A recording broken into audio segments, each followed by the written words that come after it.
মনে হয় কেউ আমাকে জড়িয়ে ধরে শুয়ে আছে। আমি চোখ মেলে তাকিয়ে দেখি একটা মেয়ে আমার বুকে মাথা রেখে জড়িয়ে ধরে শুয়ে আছে। আমি স্বপ্ন ভেবে আবার শুয়ে পড়লাম। এবার আমার নিঃশ্বাস নিতে কষ্ট হচ্ছে, দম আটকে যাচ্ছে। আমি চোখ মেলে তাকিয়ে দেখি নিধি আপু আমার ঠোঁটের সাথে তার ঠোঁট লাগিয়ে শুয়ে আছে। আমি লাথি দিয়ে আপুকে খাট থেকে ফেলে দিলাম। আপু খাট থেকে পড়ে গিয়ে চেঁচানো শুরু করে দিছে। আপুর চেঁচানোর শব্দ শুনে আম্মু, বড় আম্মু, দাদু দৌড়ে আমার রুমে আসলো। রুমে এসে দেখে নিধি আপু নিচে পড়ে আছে আর চিৎকার করছে। কি হয়েছে মামনি? নিধি আপু কিছু বলছে না, লাল চোখে রাগী লোকে আমার দিকে তাকিয়ে আছে। আপুকে দেখে আমি এমনিতে অনেক ভয় পাই। নীল, ও নিচে পড়ে আছে কেন? জানি না। সত্যি করে বল বলছি। বলবো আপু। আমিই বলছি, আগে আমাকে ওঠাও।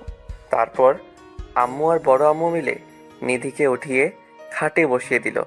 আমি একেবারে খাটের এক কোনায় দাদুর কাছে গিয়ে বসলাম, কারণ বাসার একমাত্র দাদুই আমার সাপোর্টে আর সবাই বিপক্ষে। নিধি আপু আম্মুকে জড়িয়ে ধরে বলতে শুরু করলো। ছোট আম্মু, তোমার ছেলে অনেক খারাপ। কি করেছো এই বাদরটা? আম্মু বলল যে নীল এখন ঘুম থেকে ওঠেনি। যা তো মা, নীলকে একটু ডেকে তুলে দে, কলেজে যেতে হবে তো তোদের। আমি এসে দেখি নীল ঘুমিয়ে আছে। আমার প্রচন্ড ঘুম পেয়েছিল। আমি নীলের বুকে শুয়ে পড়ি, তাই ও ঘুম থেকে উঠে আমাকে লাথি মেরে উপর থেকে নিচে ফেলে দেয়। নীল, নিধি যা বলছে তা কি সত্যি? আসলে হয়েছে কি, আমি যা বলছি তার উত্তর দে। দাদু দেখো তোমার নাতিকে কেমন করতেছে। ছোট বৌমা, তুমি চুপ থাকো। দাদুর কথা শুনে আম্মু চুপ হয়ে গেল। দাদুকে সবাই ভয় পায়, আব্বু, বড় আব্বু, বাসার সবাই দাদুর কোনো কথা ফেলে না। কি হয়েছে নীল, তুই আমাকে বল। তোমার নাতনি আমাকে কিস করেছে। এই বিষয়ের জন্য তুই ওকে খাট থেকে ফেলে দিবি? ও তো অন্য কাউকে করেনি, নিজের জামাইকেই তো করেছে। ও মা, আমাদের বিয়ে হয়েছে জানতাম না তো। ফাইজলামও করবি না। নীল তো ঠিকই বলেছে, বিয়ে তো আর হয়নি। এটা নিয়ে নীলকে আর কেউ কিচ্ছু বলবে না। নিধিকে ওষুধ লাগিয়ে দাও, তাই হবে। আচ্ছা আব্বু, আপনি নিচে যান। আমি গেলাম, আর একটা কথাও যেন না হয়। তারপর দাদু চলে গেল। বড় আম্মু গিয়ে ওষুধ নিয়ে আসলো। যে আমাকে ব্যথা দিয়েছে সেই ঔষধ লাগিয়ে দেবে। আমাকে তো কামলা পাইছো তোমার। ছোট আম্মু, আমি কিন্তু ঔষধ লাগাবো না। মামনি, তোমাকে নীলই ওষুধ লাগিয়ে দিবে। নীল, ওষুধ লাগিয়ে দে। পারবো না। বাবা, বাচ্চাদের মতো জেদ করিস না, একটু লাগিয়ে দে প্লিজ। জানোসই তো নিধি, একবার বলেছে তুই মলমটা না দিয়ে দিলে ও দিবেই না। ওকে তুমি বললে দেখে শুধু লাগিয়ে দিব। আমার সোনা ছেলে, এই বলে আমার কপালে একটা চুমো দিয়ে আম্মু আর বড় আম্মু চলে গেল। তারপর নিধি আপু আমার কাছে এসে বসলো। নিধি আপু আমার দিকে একভাবে তাকিয়ে আছে। নিধি আপুর এই লোকটা দেখে আমি পাগল হয়ে যাই। সে কি বোঝে না নাকি বুঝতে চায় না? আপু কোথায় ব্যথা পেয়েছো? কোমরে। ছি ছি আপু, আমি তোমার কোমরে হাত দিতে পারবো না। কেন? আমার লজ্জা করে। আহারে লজ্জাবতী রে। বিয়ের পরে তো সবই দেখবি। প্লিজ এসব কথা বলিও না, আমার অনেক লজ্জা করে। বলবো না, তাহলে ঔষধ লাগিয়ে দে। তারপর আমি পিছন থেকে আপুর জামাটা একটু উপরের দিকে তুলে দিলাম। দেখি কালো জখম হয়ে আছে, মনে হয় অনেক ব্যথা পেয়েছে। দেখে আমারই মায়া লাগতে লাগলো। লাথিটা মারা ঠিক হয়নি, আমি বা কি করব? আমি তো প্রচণ্ড ভয় পেয়ে গেছিলাম। আপনারাই বলেন, ঘুম থেকে উঠে হঠাৎ করে এই রকম দেখলে যে কেউ ভয় পেয়ে যাবে। তারপর আমি আপুর কোমরে হাত রাখলাম। আপু কেঁপে উঠল। আমি আপুর কোমরে ওষুধ লাগিয়ে দিলাম। অনেক ব্যথা পেয়েছো তাই না? তেমন একটা না। সরি, ঘুম থেকে উঠে এমন কিছু দেখে ভয় পেয়ে গেছিলাম। তোর হাতের ছোঁয়া পেয়ে সব ব্যথা ঠিক হয়ে গেছে। আজকে তো তাহলে তুমি কলেজে যাবে না? না। তাহলে আপু তোমার রুমে গিয়ে রেস্ট করো, আমি ফ্রেশ হয়ে কলেজে যাই। তারপর আপু এমন একটা কথা বলল যা শুনে আমার মাথা ঘুরে গেল। জানি না আজকে কপালে কি আছে। আজকে তুইও কলেজে যেতে পারবি না। কেন? আমাকে ব্যথা দিয়েছে কে? আমি তাহলে আমার সেবা করবে কে? আমি কি বলে ফেললাম রে? আজকে সারাদিন তুই আমার সাথেই থাকবি। আমার কলেজে একটা দরকারি কাজ আছে। তোর দরকারি কাজ আমার জানা আছে। তোর কাজেই তো মেয়েদের সাথে লুতুপুতু করা। না আপু, আজকে আমাকে কলেজে যেতে হবে। একবার না করেছি তো না। ওকে, জানি আর হাজার বললেও কাজ হবে না, তাই আমি ওয়াশরুমে চলে গেলাম ফ্রেশ হতে। ফ্রেশ হয়ে রুমে আসলাম, দেখি আপু আমার ফোন চেক করছে। করুক, এটা তার নিত্যদিনের কাজ। আমার ফেসবুকের পাসওয়ার্ডও তার কাছে আছে, তবু বিশ্বাস করে না। আপু আমাকে দেখে ফোনটা রেখে দিল। আমি দেখেও না দেখার ভান করে রইলাম। ব্রেকফাস্ট করছো? কখন করলাম? তোকে ডাকতে এসে এখনই এই অবস্থা। ওকে, শুয়ে থাকো তুমি, আমি খেয়ে তোমার জন্য নিয়ে আসি। যা। তারপর আমি নিচে চলে আসলাম। নিচে এসে ডাইনিং টেবিলে বসলাম। বড় আম্মু এসে খাবার সার্ভ করে দিল। আমি খেয়ে আপুর জন্য খাবার দিতে বললাম। বড় আম্মু খাবার দিল। আমি খাবারের প্লেট নিয়ে আমার রুমে চলে আসলাম। রুমে এসে আপুকে বললাম, খেয়ে নাও। খাবো না। কেন? কেউ যদি খাইয়ে দিত তাহলে খেতাম। এত ন্যাকামো না করে ডিরেক্ট বললেই তো হয় খাইয়ে দিতে হবে। আমার বলতে হবে কেন? তুই বুঝিস না? না, হাত ধুয়ে আমি প্লেট হাতে নিলাম। আপু এগিয়ে আমার দিকে এসে বসলো। আমি এক লোকমা আপুকে খাইয়ে দিলাম। তারপর আস্তে আস্তে সবগুলো খাবার শেষ করলো আপু। খাওয়ার সময়ও তার দুষ্টুমি করতে হয়। প্রত্যেকটা আঙুলে কামড় দিছে শয়তান মাইয়া। আমি প্লেট নিচে দিয়ে আসলাম, আবার রুমে আসলাম। ঘুমাও এখন। না। কি করবে এখন? গল্প করব। তাহলে চলো বেলকনিতে যাই। আমি কি একা যেতে পারবো নাকি? না, আসো। তারপর নিধি আপুকে নিয়ে আমি বেলকনিতে চলে গেলাম। বেলকনিতে বসে আমি আর আপু গল্প করতে লাগলাম। কথার মাঝখানে আপু হেসে উঠল। আপুর গালে একটা টোল আছে, এটা আমার ক্রাশ। আমি আপুর গালের টোলটা দেখতে লাগলাম। কি দেখিস এমন করে? কিছু না। বলছি। তোমার টোলটা আমার অনেক ভালো লাগে। আমাকে ভালো লাগে না? তোমাকেও ভালো লাগে আপু হিসেবে। কুত্তা, আমি কি বোন হিসেবে ভালো লাগতে বলছি? তাহলে? বউ হিসেবে। ও, আমাদের গল্প করতে করতে দুপুর হয়ে গেল। আপু ব্যথা কমেনি? হ্যাঁ, কমেছে। যাও, দুপুর হয়ে গেছে, ফ্রেশ হও। ওকে। তারপর আপু চলে গেল। আমিও ওয়াশরুমে চলে গেলাম। ওয়াশরুমে গিয়ে শাওয়ার নিয়ে বের হলাম। তারপর ড্রেস চেঞ্জ করলাম। একটু পরে লাঞ্চ করার ডাক পড়লো। আমি লাঞ্চ করতে চলে গেলাম। যেয়ে দেখি আপু আসেনি। আমি আবার আপুর রুমে গেলাম ডাকতে। দেখি আপু আয়নার সামনে বসে চুলগুলা শুকাচ্ছে। এতক্ষণ লাগে তোমার? একটু বস। ওকে। আপুর মোবাইলটা খাটের উপরে আমি হাতে নিলাম। ওয়ালপেপারেই আমার পিকটা দেওয়া। আমি গ্যালারিতে ঢুকলাম। বেশি পিকই আমার আর আপুর, আর কারোর তেমন কোনো পিক নেই। হয়ে গেছে, চল। চলো। তারপর আমি আর নিধি আপু নিচে চলে গেলাম লাঞ্চ করতে। লাঞ্চ করে এসে আমি আমার রুমে চলে আসলাম। রুমে এসে দেখি রানা কল দিছে 3 বার। রানা হলো আমার ফ্রেন্ড। আমি কল ব্যাক করলাম। হ্যাঁ রানা, বল। আজকে কলেজে আসলি না যে? আপু আসতে দেয়নি। ও, ওকে। আজকে বিকেলে ঘুরতে যাব, আচ্ছা। মনে থাকে যেন। থাকবে। তারপর আমি শুয়ে পড়লাম। চোখ বন্ধ করে শুয়ে আছি। কখন যে ঘুমিয়ে পড়েছি নিজেও জানি না। বিকেলে আপু আমার রুমে আসলো, দেখলো যে আমি ঘুমিয়ে আছি। এই নীল, ওঠ না।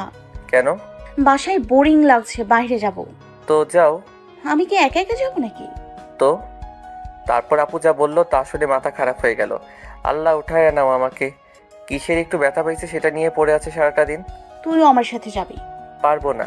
দেখ, তোর জন্য আজকে কলেজে যেতে পারিনি, তাই আমাকে বাইরে তুই নিয়ে যাবি। আসলে আপু আজকে জয়দের সাথে ঘুরতে যাওয়ার কথা ছিল। আমার চাইতে ওরা তোর কাছে বড় হয়ে গেল। ওদের সাথে না গেলে ওরা রাগ করবে আপু। করুক, তাতে আমার কি? আপু একটু বুঝতে চেষ্টা করো। না, তুই রেডি হ, আমি রেডি হয়ে আসতেছি। এই বলে নিধি আপু চলে গেল। এখন কিছু করার নাই, আমাকে যেতেই হবে, না গেলে মাথা খারাপ করে দিবে। আমি বিছানা থেকে উঠে ওয়াশরুমে চলে গেলাম। ওয়াশরুমে গিয়ে ফ্রেশ হয়ে রুমে চলে আসলাম। তারপর আমি কাপড় চেঞ্জ করলাম। আমার রেডি হওয়া শেষ। আপুর জন্য ওয়েট করতে লাগলাম। অনেক সময় ধরে আপুর জন্য ওয়েট করতেছি, এখনও আসার কোনো খবর নাই। আমি আপুর রুমে চলে গেলাম। গিয়ে দেখি নিধি আপু আয়নার সামনে বসে চোখে কাজল দিচ্ছে। আপু, চোখের কাজলটা একটু গাঢ় করে দিও প্লিজ। এই কথা শুনে আপু চোখের কাজল অনেকটা গাঢ় করে দিল। তারপর আপু ঠোঁটে লিপস্টিক দিল। এই লিপস্টিকটা আমার একদম পছন্দ না। এমনিতে আপুর ঠোঁট জোড় অনেক সুন্দর আর গোলাপি, লিপস্টিক দিলে আপু ঠোঁটের সুন্দরটা নষ্ট হয়ে যায়। আমি রেডি। হয় নাই এখনো? আর কি করতে হবে? তোমার লিপের লিপস্টিকটা পরিষ্কার করো, বাজে দেখা যায়। তুই পরিষ্কার করে দিলেই তো হয়। সব সময় শুধু ফাইজলামো। ওকে, এতে রাগার কি আছে? এক্ষুনি পরিষ্কার করে দিচ্ছি। হুম। আপু টিস্যু দিয়ে লিপস্টিক পরিষ্কার করে ফেললো। এখন আয়নার সামনে দাঁড়িয়ে দেখো কত সুন্দরী লাগতেছে। এমনিতেই তোমার লিপ আমার ভালো লাগে, আর কখনো লিপস্টিক দেওয়ার দরকার নাই। আপু শুধু মুচকি হাসি দিয়ে মাথা নাড়ালো। এখন চল। ওকে। তারপর আমি আর আপু বাসার সবাইকে বলে বের হলাম। আমি গিয়ে গাড়িতে বসলাম। দে না, আমি ড্রাইভ করি। আমি চাই না আমার বউ বিয়ের আগে বিধবা হোক। মানে? তুমি গাড়ি চালালে আমার মরণ নিশ্চিত। কি সব ফালতু কথা বলিস? এসব আর বলবি না প্লিজ। ওকে ওকে, আর বলবো না। আমি ড্রাইভ করতে লাগলাম। আপু জয়দেরও ডেকে নেই, আমরা একসাথে ঘুরতে যাব। না, দরকার নেই, আমি তোর সাথে একা সময় কাটাতে এসেছি। ওকে, কুল কুল। এত রেগে বলার কি আছে?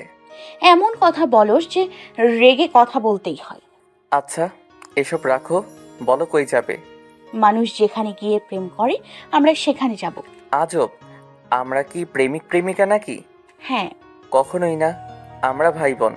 দেখ, এই কথাটা যদি আর একবার বলিস তাহলে কিন্তু খুব খারাপ হয়ে যাবে। আচ্ছা আর বলবো না, চলো কফি শপে যাই। ওকে। তারপর আমরা কফি শপে চলে গেলাম। ওয়েটার আসলো। স্যার, কফি খাবেন? 2টা হট কফি দেন। খেতে জানি 1 ঘন্টা সময় লাগে। Okay ma'am. ওয়েটার চলে গেল। নীল, একটা জিনিস খেয়াল করেছিস? প্রেম করার জন্য কিন্তু কফি শপ পারফেক্ট। আমি কি কখনো করছি নাকি? জানবো কি করে? দেখোস নাই সবাই গার্লফ্রেন্ড বয়ফ্রেন্ড নিয়ে ব্যস্ত? হ্যাঁ। ওয়েটার এসে কফি দিয়ে গেল। আমরা খেতে লাগলাম। আপু অনেক রোমাঞ্চকর চাহনিতে আমার দিকে তাকিয়ে আছে আর কফি খাচ্ছে। তখনই আমার ফোনটা বেজে উঠল। পকেট থেকে বের করে দেখি রানা কল দিছে। হ্যালো, কই তুই? একটু মার্কেটে আসছি। আজকে না আমাদের ঘুরতে যাওয়ার কথা? আপুকে নিয়ে আসছি। শপিং করবে আপু। ও, বুঝতে পারছি। কি বুঝলি? এই যে তোরা দুজন শপিং করতে গেছিস। আচ্ছা রাখি।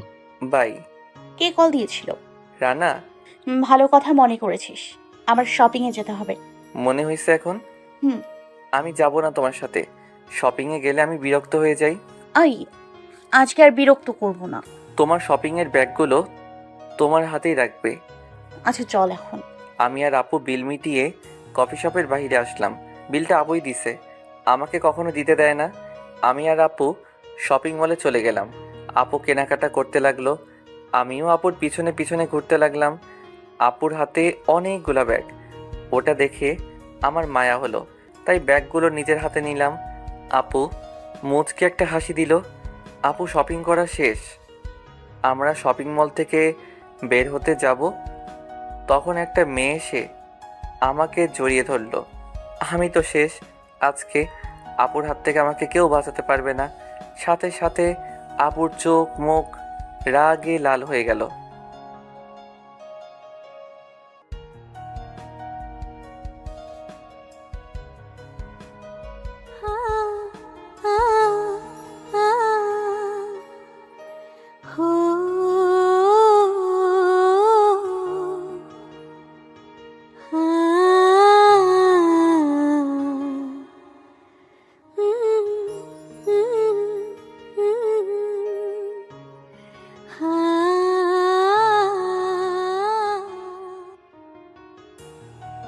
আমরা শপিং মল থেকে বের হতে যাব, তখন একটা মেয়ে এসে আমাকে জড়িয়ে ধরলো। আমি তো শেষ। আজকে আপুর হাত থেকে আমাকে কেউ বাঁচাতে পারবে না। সাথে সাথে আপুর চোখ মুখ রাগে লাল হয়ে গেল। আমি তাকিয়ে দেখি এ তো তানহা, আমার স্কুল ফ্রেন্ড। ও এখানে আসলো কি করে? নিধি আপু তো এমনভাবে আমার দিকে তাকিয়ে আছে, মনে হয় আজকে পানি ছাড়াই আমাকে গিলে খাবে। আমি তানহাকে আমার বুক থেকে উঠালাম। কেমন আছিস নীল? আমি তো ভালো আছি। তা হঠাৎ করে কোথা থেকে উদয় হলি? আমি দেশে এসে পড়েছি, এখানেই স্টাডি করব, বাইরে আর যাব না। সে তো খুব ভালো কথা। একদমই ভুলে গেছিস তো। কতদিন ধরে কোনো কলও দিসনি, ফেসবুকেও নক করিস নাই। আসলে একটু ব্যস্ত হয়ে পড়েছি রে, তাই যোগাযোগ নেওয়া হয়নি। ইনি কে? নিধি আপুর দিকে তাকিয়ে কথাটা বলল। আমার তো এতক্ষণ খেয়ালই ছিল না নিধি আপু আমাদের সাথে আছে। নিধি আপুর চোখ লাল হয়ে আছে, আর একটু হলেই কান্না করে দিবে। ইনি সেই নিধি আপু। হাই আপু। হাই।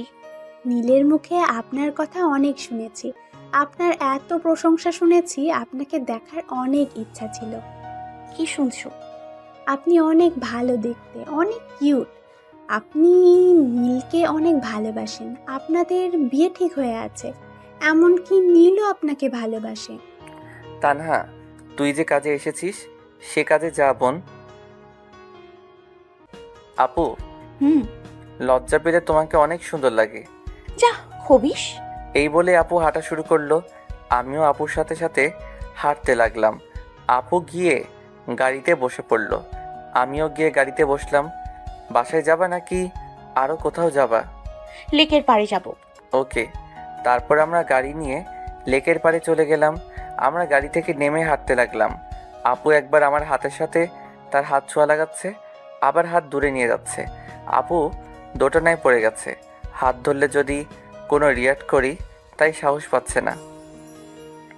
আমি আপুর হাতটা ধরে ফেললাম। আপুর মুখে হাসি ফুটে উঠল, মনে হয় এটার অপেক্ষায় ছিল এতক্ষণ। তারপর আমরা একটু ঘুরে বাসায় চলে আসলাম।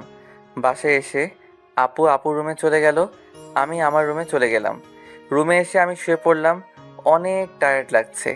একটু পরে আপু আসলো আমার রুমে, এসে কোনো কথা না বলে আমার বুকে মাথা দিয়ে শুয়ে পড়লো আর আমাকে জড়িয়ে ধরলো। কি করছো কি আপু? কেন, তোর ভালো লাগে না? আমার শ্বশুরই লাগে তো। লাগুক, তাতে আমার কি? তোমার রুমে চলে যাও, যে কেউ এসে পড়বে আমার রুমে। এখন কেউ আসবে না, সবাই জানে তুই আর আমি একসাথে আছি এখন। বিয়ের আগে এসব ঠিক না। আমাকে ঠিক ভুল শেখাতে আসবে না। তুমি তোমার রুমে যাও তো প্লিজ। না, যাব না। কি করবি তুই? আপু আমার কেমন জানি লাগতেছে, কিছু একটা হয়ে যাবে কিন্তু।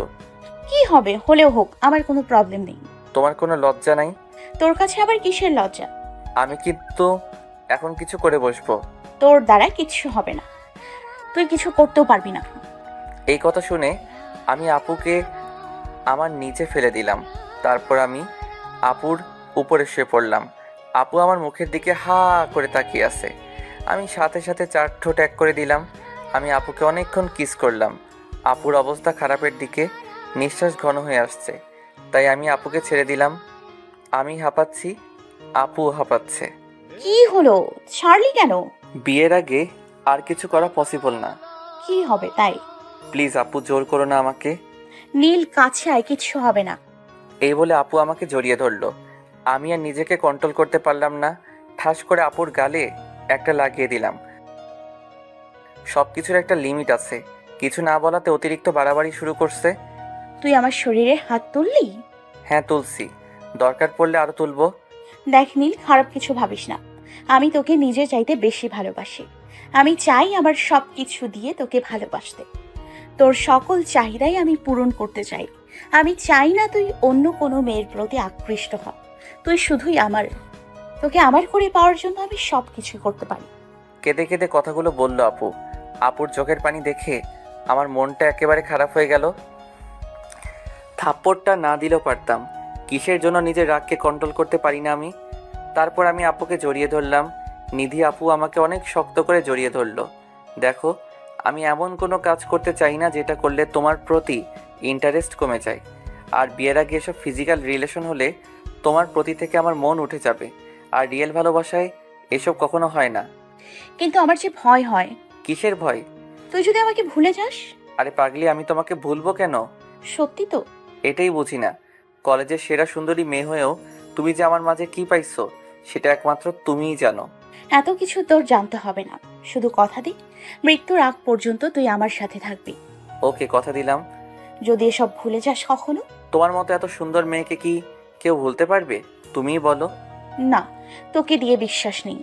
তোর পেছনে আমার চাইতে আরো সুন্দরী মেয়ে লাইন দিয়ে আছে। যদি কখনো তাদের আশেপাশে দেখি তোকে, তাহলে তোর খবর আছে। ওকে, ডিনার করবে না? তোর থাপ্পড় খেয়ে আমার পেট ভরে গেছে, খাওয়াতে হলে অন্য কিছু খাওয়া। অন্য কিছু কি? এই তো মিষ্টি জাতীয় কিছু। ওকে, কালকে ভার্সিটিতে যাওয়ার সময় খাওয়াবো। কুত্তা কিছু বুঝিস না তাই না? মিষ্টি তোর কাছে আছে। আজব, আমি কি মিষ্টি বানাই না কি যে আমার কাছে থাকবে? দাঁড়া, তোকে দেখাচ্ছি মজা। এই বলে আপু আমার ঠোঁটের সাথে আপুর ঠোঁট মিলিয়ে দিল, ছোট করে একটা কিস করলো। বিয়ের পর আমার কিছু খেতে হবে না, কেন? তোমার আদর খেয়ে আমার পেট ভরে যাবে। আমার এই ভালো, রান্না করতে হবে না। এখন যাও ডিনার করতে। তুই যাবি না? চলো। তারপর আমি নিচে চলে গেলাম। নিধি আপু বলল, তুই যা, আমি আসতেছি। এই বলে আপু রুমে চলে গেল। আমি নিচে চলে গেলাম। দেখি আব্বু, বড় আব্বু এসেছে অফিস থেকে। এসে দুজনে খবর দেখছে টিভিতে। নীল, এদিকে আসো। আজকাল তোমার দেখাই পাওয়া যায় না, মাঝে মাঝে অফিসেও তো একটু যেতে পারো। আমি আর তোমার আব্বু কতদিন সামলাবো আর? বড় আব্বু আগে পড়াশোনা শেষ হোক। পড়াশোনার পাশাপাশি একটু ব্যবসাতেও হাত লাগাবা। ওকে সময় পেলে অফিসে যাব। আমার মামুনি কোথায়? মহারানী কোথায় আমি কি করে বলবো? ও নাকি আজকে ব্যথা পেয়েছে। হ্যাঁ একটু। কি করে ব্যথা পেলো? কি বলবো খুঁজে পাচ্ছি না। যদি আব্বু শুনে আমার জন্য ব্যথা পেয়েছে তাহলে আজকে আর আস্ত রাখবেন আমাকে। তখনই নিধি আপু এসে বলল, হোঁচট খেয়ে পড়ে গেছিলাম। একটু দেখে চলাফেরা করবে তো মামুনি। সরি ছোট আব্বু, আর এমন হবে না। তখনই বড় আম্মু সবাইকে খেতে ডাকলো। আমি, আব্বু, বড় আব্বু, নিধি আম্মু টেবিলে বসলাম। বড় আম্মু খাবার সার্ভ করে দিতে লাগলো। তারপর বড় আম্মু বসলো। আমরা টুকটাক কথা বলছি আর খাবার খাচ্ছি। তখনই আম্মু বলল, নিধি, তোমার গালে এটা কিসের দাগ? ও কিছু না ছোট আম্মু। হাতের আঙুলের দাগ মনে হচ্ছে। আসলে হয়েছে কি, নীল মেরেছে তাই না? নীল, তুই ওর গায়ে হাত তুলেছিস কেন? ছোট আম্মু প্লিজ থামো। আমার জামাই আমাকে শাসন করেছে, এতে প্রবলেম কি? এই কথা শুনে আমার গলায় খাবার আটকে গেল। আমি কাশতে লাগলাম। বড় আম্মু আমাকে পানি খাইয়ে দিল। তারপর আমি স্বাভাবিক হলাম। এই মেয়েটার মধ্যে কি আল্লাহ একটু লজ্জা শরম দেয় নাই? নিধি আপুর কথা শুনে সবাই হা হা করে তাকিয়ে আছে। আর কেউ কিছু বলল না। আমি শুধু হালকা খেয়ে রুমে এসে পড়লাম। আমি ভাবতে লাগলাম এই পাগড়িটাকে পাবনা নিয়ে রেখে আসতে হবে। এসব ভাবতে ভাবতে ঘুমিয়ে পড়লাম। সকালে নিধি আপু এসে আমাকে ডেকে তুলল। এখনই কয়টা বাজে? ডাকতেছো কেন? ভার্সিটিতে যেতে হবে না মনে হয়? সময় হয়েছে প্রায় 9টা বাজে। এতক্ষণে কি বলো? আরও আগে ডাক দিবে না? এই বলে আমি ওয়াশরুমে চলে গেলাম। ওয়াশরুমে গিয়ে শাওয়ার নিয়ে রুমে চলে আসলাম। রুমে এসে দেখি নিধি আপু রুমে নেই, হয়তো রেডি হচ্ছে। আমি রেডি হয়ে নিধি আপুর রুমে চলে গেলাম। আপুরও রেডি হওয়া শেষ। আমরা দুজনে নিচে চলে আসলাম। আম্মু, বড় আম্মু আমরা গেলাম। নাস্তা তো করে যা। বাইরে করে নিব, এখন সময় নেই। ওকে, সাবধানে যাবে। বাই। তারপর আমরা গাড়ি নিয়ে বেরিয়ে পড়লাম। আমি ড্রাইভিং করতে লাগলাম। আমরা ভার্সিটি যাওয়ার পরে একটা রেস্টুরেন্টে গিয়ে সকালে নাস্তা সেরে ফেললাম। তারপর আমরা ভার্সিটিতে চলে গেলাম। ভার্সিটিতে গিয়ে আমি গাড়ি পার্ক করলাম। আমরা গাড়ি থেকে নেমে গেলাম। কোনো মেয়ের আশেপাশে জানি না দেখি। যা ক্লাসে যা। তুমি আগে যাও। তারপর নিধি আপু ক্লাসে যেতে লাগলো। আমিও পিছনে পিছনে যেতে লাগলাম। আপু পরে অনার্স 3য় বর্ষে আর আমি 1ম বর্ষে। তখনই ভার্সিটির কিছু সিনিয়র ছেলে আপুকে বাজে মন্তব্য করতে লাগলো, অনেক খারাপ কথা বলতে লাগলো। আপু কিছু না বলে ক্লাসে চলে গেল। নিধি আপু লড়াই ঝগড়া একদম পছন্দ করে না। আমি জয়দের আসতে বললাম, ওরা আসলো।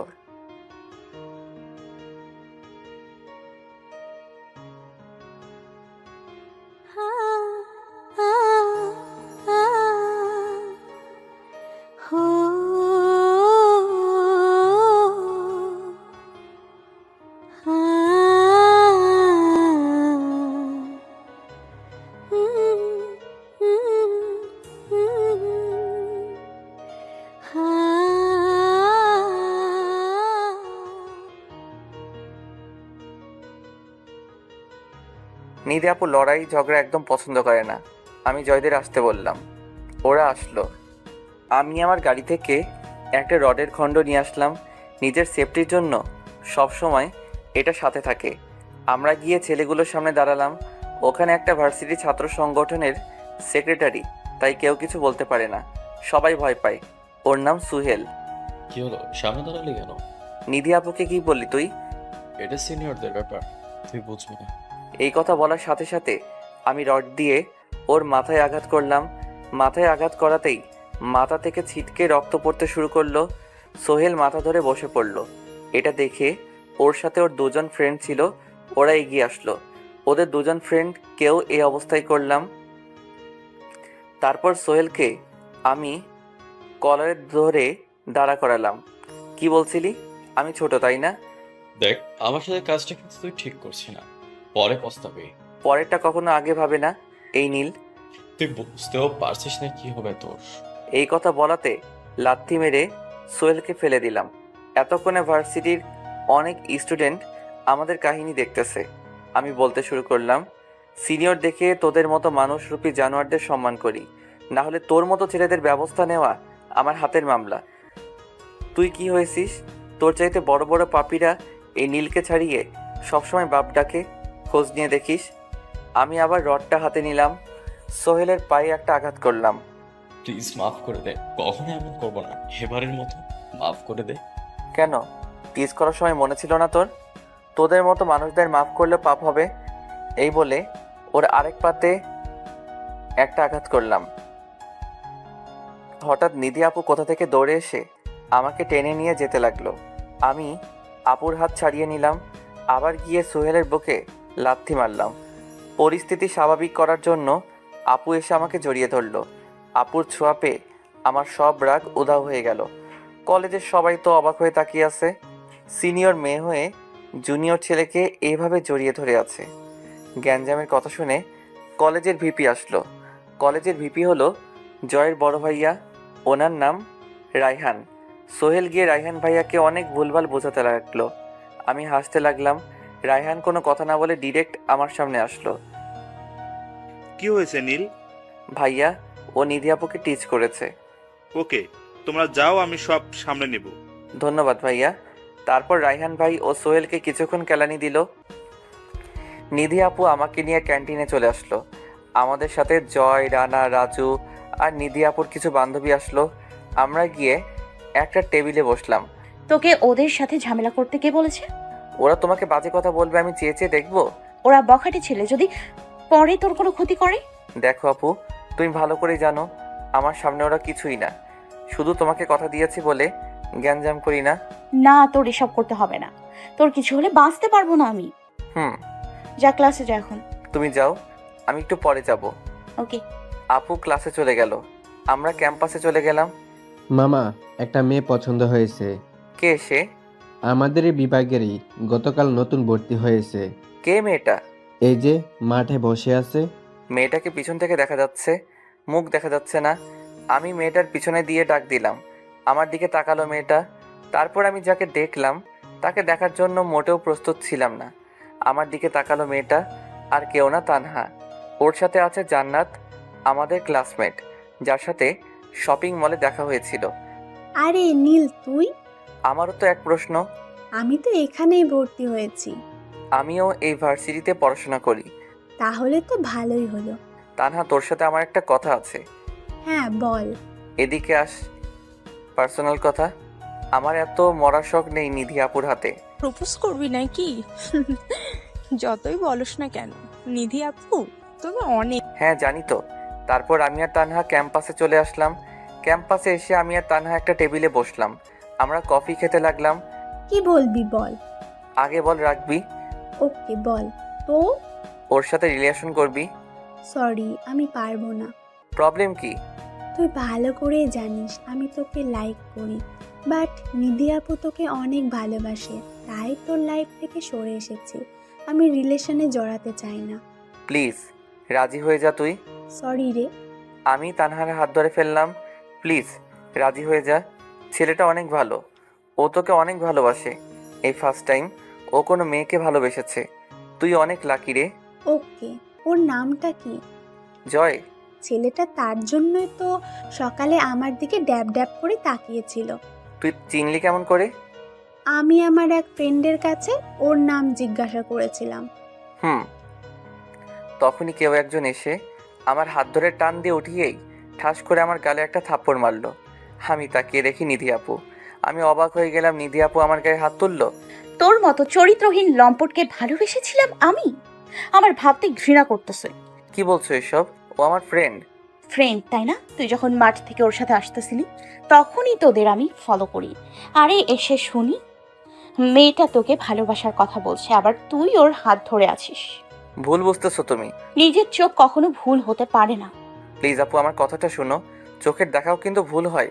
আমি আপুর হাতটা ধরে ফেললাম। আপুর সাথে সাথে আমাকে আরেকটা থাপ্পড় মারলো।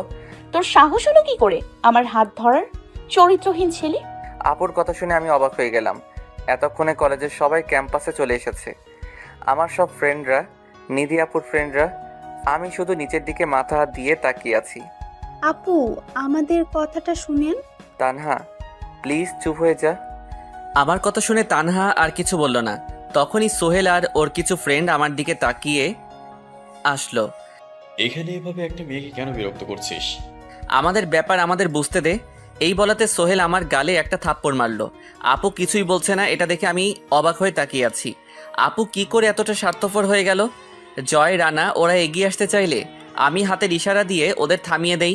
আমি উঠে যাই, গিয়ে আবারও আপুর হাতে ধরি। আপু প্লিজ, ঠান্ডা মাথায় কথা বলি আমরা। সোহেল এবার এসে আমাকে ধাক্কা দিয়ে ফেলে দিল। আবার তুই মেয়েটাকে বিরক্ত করছিস? প্লিজ, আমাদের কথার মাঝখানে তুই আসিস না। এত সহজে তোকে ছেড়ে দিব? এই বলে সোহেল আমাকে মারতে লাগলো। আমি শুধু আপুর দিকে তাকিয়ে আছি। কি করে পারলো এতটা স্বার্থপর হতে? মায়ের খাওয়াতে যতটা কষ্ট না হচ্ছে, তার চাইতে বেশি কষ্ট হচ্ছে আপুর এমন বিহেভিয়ারে। আমার ফ্রেন্ডরা আর সহ্য করতে না পেরে সোহেলকে ধাক্কা দিয়ে ফেলে দিয়ে আমাকে টেনে ওঠালো। তখনই ক্যাম্পাসে প্রিন্সিপাল সহ আরও স্যার আসলো। কি হচ্ছে নীল এখানে? তোমার এই অবস্থা কেন? আমি বলছি স্যার, এখানে আমার নিধিকে বিরক্ত করছিল, হাত ধরছিল চোট করে, তাই এসব সহ্য না করতে পেরে এমন করেছি স্যার আমরা। কিন্তু নিধির চাচাতো ভাই তো নীল। তারপর নিধি আপু এমন একটা কথা বলল যা শুনে আমার মাথায় আকাশ ভেঙে পড়ল। তাই বলে কি যা ইচ্ছে তাই করবে, যখন খুশি হাত ধরবে? নিধি আপুর এই কথা শুনে আমি ক্যাম্পাস থেকে চলে আসলাম। পিছন থেকে আমার ফ্রেন্ডরা আমাকে ডাকতে লাগলো।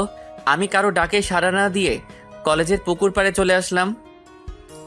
পুকুর পাড়ে এসে সিঁড়িতে বসে পড়লাম। চোখে হাত দিয়ে দেখি পানি। হ্যাঁ, আজকে চোখের পানি অটোমেটিক পড়ছে, কোনো বাদ বাঁধছে না। আমি মাথা নিচের দিকে দিয়ে বসে আছি আর কিছুক্ষণ আগের ঘটে যাওয়া ঘটনার কথা ভাবছি। কি থেকে কি হয়ে গেল? সব সুখ সবার কপালে সয় না, আজকে তার প্রমাণ পেলাম। আমার কাঁধে কেউ হাত রাখলো। পিছনে তাকিয়ে দেখি তানহা, ওর সাথে জয়, রানা, রাজু আছে। জয় এসে আমার পাশে বসলো। ওকে, সাবধানে থাকিস। সরি। আরে সরি কিসের জন্য? আমার জন্যই নিধি আপু তোকে ভুল বুঝলো। আরে না, এটা আমার কপালে ছিল না রে, তার আর দরকার নেই। কেন? দেখ, ভালোবাসা টিকে থাকে বিশ্বাস উপর নির্ভর করে। সে যদি আমাকে ভালোবাসতো, বিশ্বাস করতো, তাহলে আমার কথাটা শুনতো। নিধি আপু তোকে অনেক ভালোবাসে, তাই হয়তো তোকে ভুল বুঝতে সময় লাগেনি। তোদের ওই অবস্থায় দেখে তার রাগ উঠে গেছে। জানিসই তো সে একটু না অনেকটাই রাগী। প্লিজ, ওনার কথা এখানে আর বলবি না। আর জয়, আমি এখন তোদের বাসায় যাব, বিকালে ওখান থেকে নানুর বাসায় চলে যাব। ব্যাপারটা ঠান্ডা মাথায় ভাবলে হতো না? প্লিজ, এই বিষয়ে আর একটা কথাও বলতে চাই না। আচ্ছা, তাহলে সবাই আমার বাসায় চলো। দুপুরের খাবার খেয়ে নীলকে বাস স্টপে দিয়ে এসে যে যার বাসায় চলে যাবে। ওকে, তাই কর। মিস তানহা, আপনার কি আমার বাসায় যেতে কোনো প্রবলেম হবে? না, আমার কোনো প্রবলেম নেই। শালা এখনো কিসের আপনি আপনি বলস আর তুমি করে বলবি? আর তোর লাইনটা ক্লিয়ার। আমাদেরটা না হয় হলো, বাট আমাদের জন্য তোকে নিধি আপু কতটা ভুল বুঝলো। আরে বাদ দে সব। তার মানে তানহা তুমি রাজি? আমি নীলের কোনো কথা ফেলি না। এই বলাতেই জয় তানহাকে জড়িয়ে ধরল। হঠাৎ করে জড়িয়ে ধরাতে তানহা অনেকটা অপ্রস্তুত হয়ে গেল। তানহা আমার দিকে তাকিয়ে আছে। আমি ইশারা দিয়ে তানহাকেও জড়িয়ে ধরতে বললাম। তারপর তানহাও জড়িয়ে ধরল। রোম্যান্স পরেও করতে পারবি, এই বলাতেই দুজন দুজনকে ছেড়ে দিল। তারপর আমি বললাম, হইছে, এত লজ্জা পেতে হবে না। তারপর জয় ওর আম্মুকে ফোন দিয়ে বলল, আমরা ওদের বাসায় যাচ্ছি। আমি পিছনের গেট দিয়ে বাহির হচ্ছি, তোরা গাড়ি নিয়ে সামনের গেট দিয়ে বের হ। ওকে। যাওয়ার সময় রানার কাছে গাড়ির চাবি পাঠিয়ে দিলাম। আপুকে জানি চাবিটা দিয়ে যায়। তারপর আমি পিছনের গেট দিয়ে বের হলাম। আবার আমার নিধি আপুর কথা মনে হলো, মনটা খারাপ হয়ে গেল। জয়ের গাড়ি আমার সামনে নিয়ে আসলো। তানহা জয়ের পাশের সিটে বসেছে, আমি, রানা, রাজু পিছনে বসলাম। সারা রাস্তা আমি একটা কথাও বলি নাই। ওরা অনেক কথা বলানোর চেষ্টা করেছে, বাট ব্যর্থ হয়েছে। ওরাও এখন চুপ করে আছে। জয়ের বাসার সামনে গিয়ে গাড়ি দাঁড়িয়ে পড়ল। আমি গাড়ি থেকে নেমে কারো অপেক্ষা না করে হাঁটা শুরু করলাম। বাসার সামনে গিয়ে কলিং বেল বাজালাম। জয়ের ছোট বোন এসে দরজা খুলে দিল। জয়ের ছোট বোনের নাম রাইসা, ক্লাস 10-এ পড়ে। কেমন আছো নীল ভাইয়া? আলহামদুলিল্লাহ ভালো, তুই কেমন আছিস পিচ্চি? অনেক ভালো। আমার চকলেট কই? আসলে হুট করে এসেছি তো, তাই আনা হয়নি। ওকে, ভিতরে আসো। জয়রাও এসে পড়লো, তাই ওদের সাথে একসাথে ভিতরে গেলাম। রাইসা তানহার সাথে পরিচয় হলো। আন্টি কোথায়? কিচেনে। আমরা কিচেনে চলে গেলাম। দেখি আন্টি রান্না করতেছে। আন্টির সাথে কৌশল বিনিময় করলাম। তানহার সাথে আন্টিকে পরিচয় করিয়ে দিলাম। আমরা জয়ের রুমে চলে গেলাম। জয়ের রুমে গিয়ে আমরা বসে আছি। রাইসা আসলো রুমে কফি নিয়ে, সবাইকে কফি দিল। ভাইয়া, সত্যি কি তানহা আপু তোমার ফ্রেন্ড নাকি অন্য কিছু? মানে? না, আসলে গাড়ি থেকে নামলে যেভাবে গাড়ির দরজা খুলে দিলে মনে হয় তোমার স্ত্রী। বেশি পেকে গেছিস তাই না? সবাই আড্ডা দিতে লাগলো। আমি চুপ করে বসে আছি, ওরা কথা বলছে। একটু পরে আন্টি আসলো।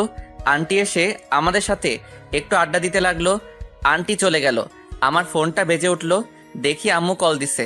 আম্মু বলো। কোথায় তুই? জয়ের বাসায়। নিধির সাথে কিছু হয়েছে তোর? না তো। তাহলে আসছে থেকেই কান্না করছে? জানি না আমি। বাসায় আয়। আজকে বিকালে নানুর বাসায় যাব। হঠাৎ করে? ভালো লাগতেছে না, কিছুদিন ঘুরে আসি। বাসায় আয়, কাপড় নিয়ে যা। যাওয়ার সময় মার্কেট থেকে নিয়ে নিব। ওকে। আমার সিম অফ থাকবে, নানুরটা দিয়ে ফোন দিব। সাবধানে যাবি। দুপুরে আপু খেতে না চাইলে জোর করে খাইয়ে দিও। ওকে। তারপর আপু কল কেটে দিল। দেখ নীল, আর একবার ভেবে দেখ। আর ভাবার কিছু নেই, চল এখন খেতে চল। তারপর আমরা নিচে চলে গেলাম, খেতে বসলাম। খাওয়া শেষ হলো, আমরা ছাদে চলে গেলাম। ছাদে গিয়ে আড্ডা দিলাম। তারপর আন্টি আর রাইসার কাছ থেকে বিদায় নিয়ে চলে আসলাম। জয়, রানা, রাজু, তানহা আমার সাথে বাস স্টপে আসলো। আমি সিম এটাও অফ রাখবো। তাহলে যোগাযোগ হবে কি করে? নিউ সিম নিব। ওকে। বাস ছেড়ে দেওয়ার সময় হয়েছে, আসি আমি। তোরাও ভালো থাকিস। আমি বাসে উঠে গেলাম। আমি ভিতরে গিয়ে সিটে বসলাম। সকালে জয় অনলাইনে টিকিট কেটে রেখেছিল। বসে আছি, বাস ছেড়ে দেওয়ার সময় হয়ে গেছে। ভাবলাম পাশের সিটে কেউ নেই হয়তো, তাই এক সিটে বসে আরেক সিটে পা দিলাম। কানে হেডফোন লাগিয়ে নিলাম, গান শুনতেছি। তখনই কেউ একজন আমার শরীরে ধাক্কা দিল। আমি তাকিয়ে দেখি একটা মেয়ে রাগান্বিত হয়ে আমার দিকে তাকিয়ে আছে।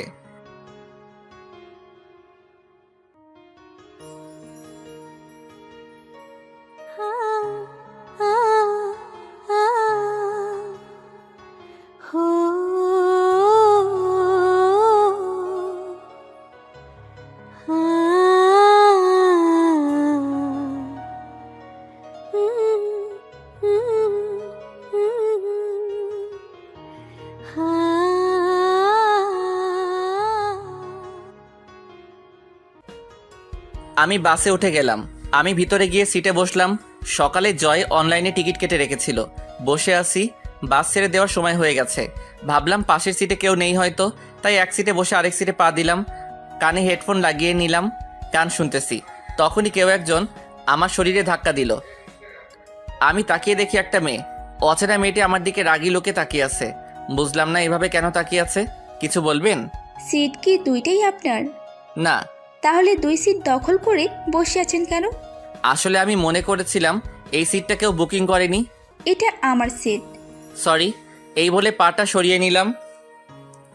আমি জানালা দিয়ে বাহিরের দিকে তাকিয়ে আছি। বাস ছেড়ে দিল। আমার নানুর বাসা চট্টগ্রাম, যেতে যেতে সকাল হয়ে যাবে। ফোনে সিমও নেই যে অনলাইনে যাব। অনেকটাই বোরিং লাগতেছে। পাশের সিটে কোনো ছেলে বসলেও গল্প করতে করতে যাওয়া যেত। মেয়েদের সাথে তো আমি এমনিতেই কথা কম বলি, আর রাগ বাড়িয়ে কথা বলার তো কোনো প্রশ্নই আসে না। তখনই মেয়েটি বলে উঠল, হাই, আমি হিয়া। আপনার নাম বলেন। আমার নাম নীল। কিসে পড়েন? অনার্স প্রথম বর্ষে। আপনি? ইন্টার সেকেন্ড ইয়ারে। তা কোথায় যাচ্ছেন? সিলেট। এটা তো চট্টগ্রামের বাস। আজব তো, জানেন যখন তো প্রশ্ন করেন কেন? আরে বোকা, বলতে চাচ্ছি চট্টগ্রামে কোথায় যাচ্ছেন? নানুর বাসায়। আপনি কি বিরক্ত হচ্ছেন? আসলে মেয়েদের সাথে কথা বলার অভ্যাস নেই তো। আমিও ছেলেদের সাথে বেশি কথা বলি না, বাট আপনাকে দেখে অন্যরকম মনে হলো, তাই পরিচিত হলাম। কেন, আমাকে দেখতে কি এলিয়েনের মতো যে অন্যরকম লাগে? না, অন্য কোনো ছেলে থাকলে এতক্ষণে অনেক কথাই বলতো। ফেসবুক আইডি চাইতো, নাম্বার চাইতো, বাট আপনি ওরকম না। ও আচ্ছা। আপনার বাসা কি ঢাকাই? হ্যাঁ। তারপর হিয়া নামের মেয়েটি আর কিছু বলল না। আমিও আগ বাড়িয়ে কিছু বলিনি। এমনিতে মনটা খারাপ আজকে নিধি আপুর ব্যবহারে। রাত প্রায় 11টা বাজে। আম্মুকে একটা কল করা উচিত, বাট আমার তো সিমই নেই ফোনে। এই মেয়েটার কাছে কি ফোনটা চাইবো? আবার যদি কিছু মনে করে? কিছু বলবেন?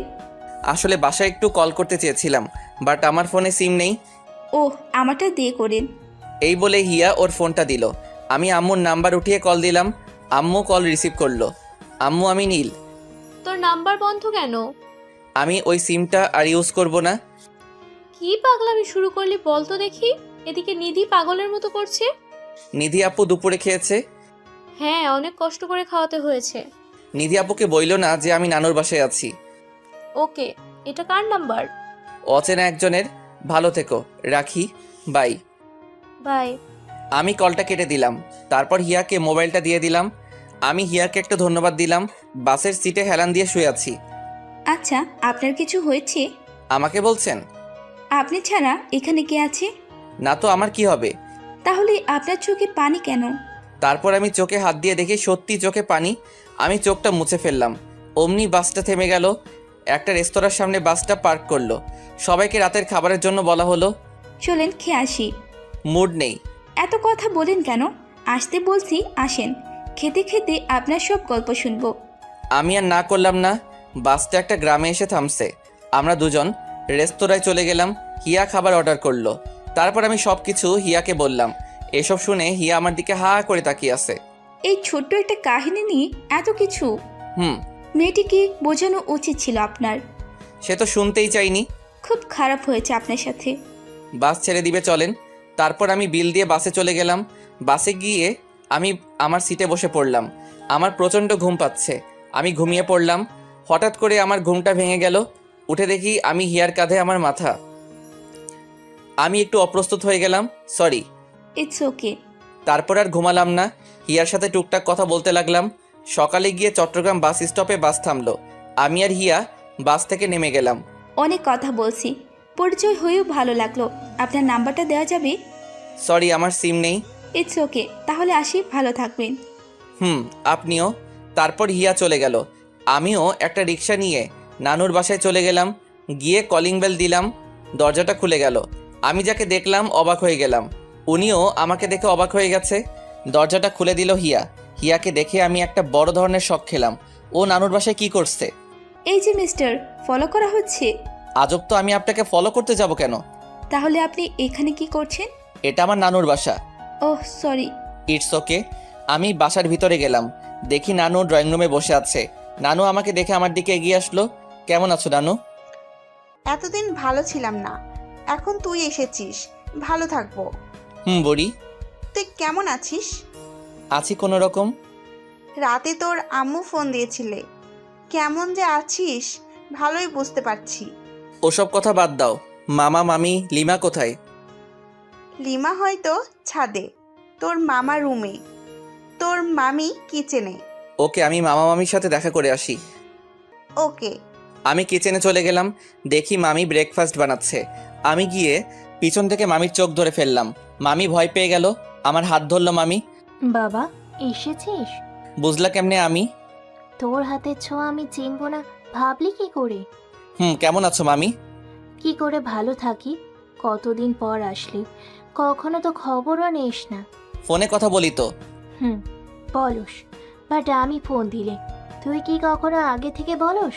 সরি, যাও, এখন থেকে প্রতিদিনই কথা বলবো। মনে থাকলে হয়। থাকবে মনে। অনেক জানি করে এসেছিস, যা ফ্রেশ হয়ে রেস্ট নে। ওকে। মামা আমাকে নিজের ছেলের মতো আদর করে। মামির কোনো ছেলে নেই, এক মেয়ে, নাম হলো লিমা। ওখান থেকে এসে উপরে চলে গেলাম। মামার রুমে দেখি মামা টিভিতে খবর দেখতেছে। আসসালামু আলাইকুম মামা। ওয়ালাইকুম আসসালাম। কেমন আছিস? আলহামদুলিল্লাহ ভালো, তুমি? আমিও ভালো আছি। খবর দিয়ে আসলেই তো আমি এবার ড্রাইভারকে পাঠিয়ে দিতাম। না, আসতে কোনো সমস্যা হয়নি। যা যা ফ্রেশ হয়ে আয়, ব্রেকফাস্ট করবো একসাথে। ওকে। আমি আমার রুমে চলে গেলাম। রুমে গিয়ে ওয়াশরুমে গেলাম। আর ওদিকে নিধি আপু কালকে রাতেও খায়নি, সকালেও কিছু খাচ্ছে না, কারোর সাথে তেমনভাবে কথা বলে না, সারা রাতই শুধু কান্না করছে। কালকে বড় আম্মু সারা রাতই নিধি আপুর সাথে ছিল। সবাই জিজ্ঞাসা করছে কি হয়েছে, কাউকে কিছু বলছে না, শুধু সবাইকে এক কথাই বলছে প্লিজ আমাকে একা থাকতে দাও। সবাই বুঝতে পারছে আমার সাথে কিছু হয়েছে। আব্বু জয়কে ফোন করে জয়ও না করে দেয় যে ও কিছু জানে না। আমি ওয়াশরুম থেকে বের হলাম, দেখি লিমা রুমে এসেছে, সাথে হিয়াও আছে। লিমা আমাকে দেখে দৌড়ে এসে জড়িয়ে ধরলো। কেমন আছিস পাগলি? বেশি ভালো না। তুমি? ভালো না কেন? তুমি তো ভুলে গেছো যে তোমার ছোট্ট একটা বোন আছে। পাগলি বোন আমার, আমি তোকে কখনো ভুলতে পারবো? তার জন্য তো কোনো খোঁজ খবর নাও না। আরে না, ব্যস্ত থাকি পড়াশোনা নিয়ে। পড়াশোনা নিয়ে নাকি নিধি আপুকে নিয়ে? অনেক পেকে গেছিস দেখা যায়। সত্যি কথা বললেই পেকে গেছি, তাই না? আরে পড়াশোনার অনেক চাপ। বুঝলাম। আর ভাইয়া পরিচিত হও, আমার বেস্টু হিয়া। আর হিয়া এ হলো নীল ভাইয়া। পরিচয় হওয়ার দরকার নেই, মানে? আমরা বাসে একসাথে এসেছি। তাহলে পরিচিত হয়েছিস মনে হয়। তোর ভাইয়া কোনো পরিচয় দেয়নি, আসলে ওনার একটু অ্যাটিটিউড বেশি। আসলে তা না, ভাইয়া একটু মেয়েদের থেকে দূরে দূরে থাকে। আর কোনো মেয়ের সাথে কথা বলা ভাইয়া নিষেধ, তাই না ভাইয়া? একদম ঠিক বলেছিস। নিষেধ মানে? নিধি আপু জানলে একটা মায়েরও মাটিতে পড়বে না। ও বুঝেছি। কি বুঝলি? বাসে নিধি আপুর সাথে ঘটা সব ঘটনা আমাকে বলছে। আর এখন নিধি আপুর সাথে একটু ভুল বোঝাবুঝি হয়েছে, তাই তোর ভাইয়া এখানে এসেছে। কি হয়েছে ভাইয়া? তোর ফ্রেন্ডের কাছে শোন। ওকে আমি বলছি। এই কথা বলতে না বলতেই হিয়ার ফোনে একটা কল আসে। ও রুমের বাহিরে চলে যায়। তোর বান্ধবীর বাসা কোথায়? আসলে ভাইয়া ওর বাবা মা কিছুদিন আগে একটা অ্যাক্সিডেন্টে মারা যায়। ওদের পরিবারের সাথে আমাদের ফ্রেন্ডলি সম্পর্ক ছিল, তার মধ্যে হিয়া আমার বেস্ট ফ্রেন্ড। তারপর থেকে হিয়া আমাদের বাসায় থাকে। ও আচ্ছা। নিচে চলো, ব্রেকফাস্ট করতে যেতে বলেছে আম্মু। চল। তারপর আমি আর লিমা ড্রয়িং রুমে চলে গেলাম। ড্রয়িং রুমে গিয়ে দেখি হিয়া, মামা, মামি, নানু খাবার টেবিলে বসে আছে। আমরা সবাই গল্প করতে করতে সকালে নাস্তা করলাম। নাস্তা করা শেষে আমি আমার রুমে চলে আসলাম। আসার আগে বলে আসলাম লিমাকে আমার রুমে আসতে। আমি আমার রুমে এসে ওয়াইফাই কানেক্টেড করে ফেসবুকে ঢুকলাম। তারপর সব ফ্রেন্ডদের টেক্সট করে বলে দিলাম আমি ভালোভাবে পৌঁছেছি। একটু পরে লিমা আমার রুমে আসলো। ভাইয়া কিছু বলবে? আজকে কলেজে যাবি? আজকে আর যাব না। রেডি হ, শপিংয়ে যাব। কেন? আরে গাধি, আমার সাথে কোনো কাপড় আনতে দেখছস নাকি সারাদিন এক ড্রেসেই থাকবো? ভাই হিয়াকেও কিন্তু সাথে নিয়ে যাব। আচ্ছা, দুজনে রেডি হ যা। লিমা চলে গেল। আমি শুয়ে পড়লাম। আবারও আমার নিধি আপুর কথা মনে হলো। নিধি আপুর কথা মনে হওয়াতেই মনটা খারাপ হয়ে গেল। আমি কেন তার জন্য কাঁদবো? সে তো আমাকে ভালোই বাসে না। ভালোবাসলে তো সে একটিবার হলেও আমার কথাটা শুনতো, আর চরিত্রহীনও বলতো না। একা থাকলেই এসব মনে হবে। তাই আমি নিচে চলে গেলাম। নিচে নানু আর মামি টিভি দেখতেছে। মামি, মামা কোথায়? অফিসে চলে গেছে। কেন, কিছু লাগবে? আরে না, দেখছি না তাই জিজ্ঞাসা করলাম। লিমা আর হিয়া রেডি হয়ে আসলো। মামি আর নানুকে বলে আমরা গাড়ি নিয়ে চলে গেলাম। আমি ড্রাইভ করছি, হিয়া আর লিমা পিছনে বসেছে। আমি একটা শপিং মলের সামনে গাড়ি পার্ক করলাম। গাড়ি থেকে আমরা তিনজন বের হলাম। আমরা মলের ভিতরে ঢুকতে যাব, তখনই আমার সাথে কারো ধাক্কা লাগে। তারপর আমি তার দিকে তাকাই। যাকে দেখি তাকে দেখে আমার মুখে হাসি ফুটে ওঠে। সে সাথে সাথে আমাকে জড়িয়ে ধরে। তারপর আমি তার দিকে তাকিয়ে দেখি সজীব, আমার স্কুল ফ্রেন্ড। সজীব এসে আমাকে জড়িয়ে ধরলো। আমিও জড়িয়ে ধরলাম। কেমন আছিস? এই তো ভালো, তুই? আলহামদুলিল্লাহ। তোর সাথে এইভাবে দেখা হবে কখনো ভাবিনি। সত্যি আমি সারপ্রাইজড। চল এক জায়গায় বসে কথা বলে। কফি শপে চল। আপনারা যান, আমি এখানেই আছি। আমরা যাব মানে? আমি সবার সাথেই কফি খাই না। কথাটা সজীবের দিকে তাকিয়ে বলল। আমি কিছুই বুঝতে পারলাম না। আচ্ছা তোর নাম্বারটা দে তো। ফোনে সিম নেই। তুই দে, আমার সিম নেই। ওকে। সিম নেই কেন? সে অনেক কাহিনী, নেক্সট মিটে বলবো। ওকে, আমি আসি। তারপর হিয়ার দিকে কিছুক্ষণ তাকিয়ে থেকে সজীব চলে গেল। আমি কিছুই বুঝলাম না। থাক, এসব নিয়ে মাথা ঘামানোর সময় এখন না। তারপর আমি কিছু কেনাকাটা করলাম। আমরা একটা ঘড়ির দোকানে গেলাম।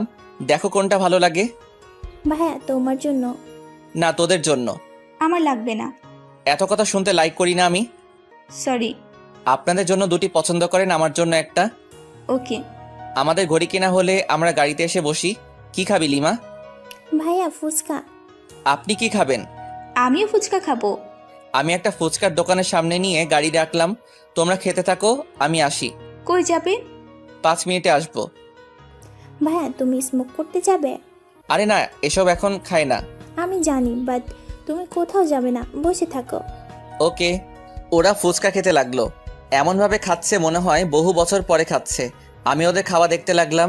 ওদের খাওয়া শেষ হলে আমি বিলটা দিয়ে দিলাম। আমরা আবার গিয়ে গাড়িতে বসলাম। আচ্ছা, সিম পাওয়া যাবে কোথায়? তুমি যাও, আমি রাস্তা বলে দিচ্ছি। ওকে। তারপর আমরা সিম কিনে বাসায় চলে আসলাম। বাসায় এসে আমি আমার রুমে চলে আসলাম। একে একে আমার সব ফ্রেন্ডকে কল করলাম। শুধু বাসায় ফোন দিলাম না, বাসার কাউকেই জানানো যাবে না যে আমি সিম ইউজ করতেছি। আর জয়দেরও বলে দিছি, নাম্বার চাইলে জানি না দেয়। শেষে আমি সজীবকে কল করলাম। আসসালামু আলাইকুম। ওয়ালাইকুম আসসালাম। নীল। বিকালে মিট করব। ওকে, লোকেশন টেক্সট করে দিয়ে দিস। Okay bye. কলটা কেটে দিলাম। দেখতে দেখতে বিকাল হয়ে গেল। আমি আর সজীব একটা কফি শপে মিট করলাম। কি কফি বল? Black coffee. সে অভ্যাসটা এখনো আছে। বদলানোর চেষ্টা করিনি। এখন বল, হিয়া তোকে দেখে এমন করলো কেন? হিয়াকে আমি অনেক আগে থেকেই ভালোবাসি। তারপর?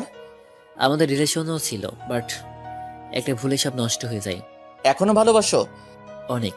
ফিরে আসতে চাইলে ফিরিয়ে নিবি? ওয়েট। আমি লিমাকে কল করে 10 মিনিটের মধ্যে এখানে আসতে বললাম হিয়াকে নিয়ে। কিছুক্ষণ হিয়া আর লিমা কফি শপে আসলো। লিমা এসে আমাদের সাথে বসলো, বাট হিয়া এখনও দাঁড়িয়ে আছে। পরে আমি বলতে শুরু করলাম, দেখো হিয়া, তুমি হয়তো আমার জীবনের সমস্ত কাহিনী শুনছো। ভালোবাসায় যদি বিশ্বাসী না থাকে, ওইটাকে ভালোবাসা বলে না।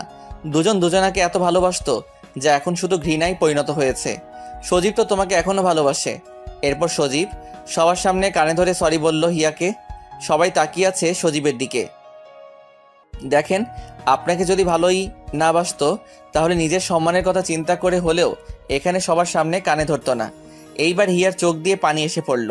হিয়া সজীবকে অনেক শক্ত করে জড়িয়ে ধরল। আমিও সরি। যদি আবার ছেড়ে যেতে চাও তাহলে পাপ ভেঙে সারা দিন আমার কাছে রেখে দেব। তাহলে তোরা থাক, আমি আর নীলা যাই। আরে এক কাপ কফি তো খেয়ে যা। তারপর বসে সবাই কফি খেতে লাগলাম। আচ্ছা, সজীব ভাইয়ের সাথে তোমার কেমন পরিচয়? আমি আর সজীব স্কুল জীবনে ভালো ফ্রেন্ড ছিলাম। হঠাৎ ওর বাবার ট্রান্সফার হয়ে যায়, তাই এখানে চলে আসে। পরে আর কোনো যোগাযোগ করতে পারিনি। ও আচ্ছা, হিয়া তোরা সময় কাটা, আমরা যাই। আমি আর লিমা বাসায় এসে পড়লাম। এভাবে কেটে গেল 15 দিন। এই 15 দিনে আপুর সাথে একবারও কথা হয়নি, তাই একটু ভালো লাগতেছে না। ভাবতেছি কালকেই চলে যাব, গিয়ে আপুকে বোঝালেই বুঝতে পারবে। বিকালে আমি, হিয়া আর লিমা সাদে আড্ডা দিচ্ছি, তখনই জয়ের কল। হ্যাঁ মামা বল, তুই জানলি কি করে? আজকে আমাকে আর তানহাকে একসাথে দেখেছে, তারপর আমরা সব বুঝিয়ে বলেছি। Okay bye. তারপর আমি লিমাকে গিয়ে বললাম কালকে নিধি আপু আসবে। কে বললো? আপু সব জেনে গেছে, আমি শিওর আসবে। তাহলে তো ভালোই। হিয়া, তোমাকে একটা কাজ করে দিতে হবে। কি কাজ ভাইয়া? তারপর আমি বললাম কি করতে হবে। সবাই হা করে তাকিয়ে আছে।